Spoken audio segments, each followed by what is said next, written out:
কলকাতার বুকে এক বিশিষ্ট শিক্ষা প্রতিষ্ঠানের ছাত্রাবাসে এক নবীন ছাত্রের অস্বাভাবিক মৃত্যুকে কেন্দ্র করে তৈরি করা সিরিজ বিজয়া প্রথমেই সাম্প্রতিক অতীতে ঘটে যাওয়া এক সত্য ঘটনার কথা মনে করিয়ে দেয়, নাকি সেই সত্য ঘটনাটিকে মনে রাখতেই এই সিরিজ তৈরি হয়েছে। এ এক দোলাচল বটে।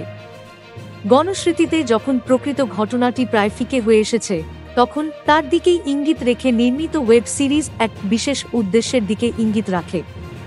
সিরিজের নাম ভূমিকার অভিনেত্রী স্বস্তিকা মুখোপাধ্যায়ও সম্প্রতি এক সাক্ষাৎকারে জানিয়েছেন, সমাজ মাধ্যমে হট্টগোল কিছুদিনের মধ্যেই গণস্মৃতি থেকে মুছে যায়, কিন্তু বিজয়ার মতো সিরিজ নির্মিত হলে তা মানুষের মন থেকে মুছে ফেলা দুরূহ।